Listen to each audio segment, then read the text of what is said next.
এরকম কোনো কিছু নজিরে পাওয়া যায় নাই যে আমেরিকার কোনো বিষয় নিয়ে বাংলাদেশে অস্থিরতা। আমেরিকার রাজনীতি বাংলাদেশে কোনো প্রভাব পড়বে না।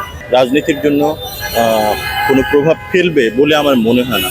আমেরিকার যদি হাত থাকতো তাইলে বাংলাদেশের প্রধানমন্ত্রী শেখ হাসিনা থাকতো। আমেরিকার রাজনীতি যে কোনো পক্ষই আসতে পারে, কিন্তু সেটা বাংলাদেশের রাজনীতিতে প্রভাব পড়ার কথা না।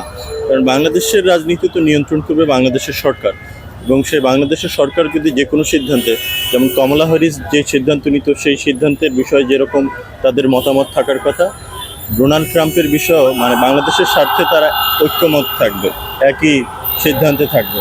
তো সেই ক্ষেত্রে সেখানে কি পরিবর্তন হলো সেটা বাংলাদেশের রাজনীতির জন্য কোনো প্রভাব ফেলবে বলে আমার মনে হয় না, যদি বাংলাদেশের সরকার স্টিক থাকে। এরকম কোনো কিছু নজিরে পাওয়া যায় নাই যে আমেরিকার কোনো বিষয় নিয়ে বাংলাদেশে অস্থিরতা। আমেরিকা কোনোদিন বাংলাদেশের কোনো কিছু নিয়ে সমাধান দিতেও পারে নাই, আর সমাধান করতেও পারে নাই।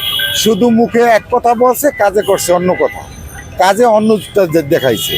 বিদায় বা আমেরিকা কে প্রেসিডেন্ট হইলো এইটা নিয়ে বাংলাদেশে কোনো সমস্যা বা কোনো কিছুর প্রতিবাদ প্রতিক্রিয়া দেখা দেবে না। ভালো মন্দ ওটা ওই রাষ্ট্রের ব্যাপার, ওই রাষ্ট্রে যারা থাকে ওরাই বিচার করবে। এই জন্য বাংলাদেশের কোনো কিছুতেই কোনো সমস্যা হবে না। আমেরিকার রাজনীতি বাংলাদেশে কোনো প্রভাব পড়বে না। বাংলাদেশের রাজনীতি যেভাবে সেইভাবে থাকবে। আমেরিকার কোনো প্রভাব বাংলাদেশে পড়বে না। সুযোগ নাই, আমেরিকার কোনো হাত নেই। আমেরিকার যদি হাত থাকতো তাইলে বাংলাদেশের প্রধানমন্ত্রী শেখ হাসিনা থাকতো। ছাত্ররা আর তাড়াইতে পারতো না শেখ হাসিনার, এই জন্যই কোনো হাত নেই। আমার মনে হয় না যে এমন কোনো ইম্প্যাক্ট পড়বে, ওরা ওদের জায়গা থেকে ঠিক আছে।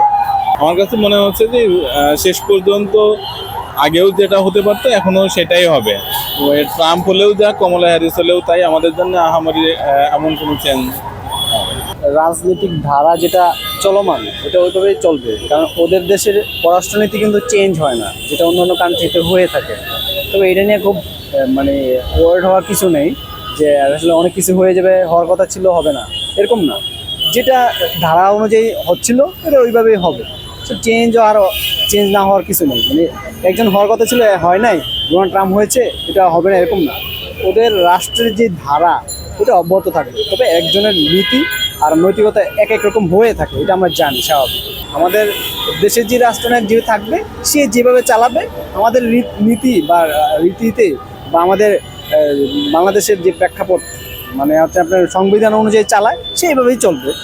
সংবাদ, ফিচার ও অনুষ্ঠানের জন্য ভিজিট করুন সংবাদ প্রকাশের ওয়েবসাইট এবং যুক্ত থাকুন ফেসবুক পেজ ও ইউটিউব চ্যানেলের সঙ্গে।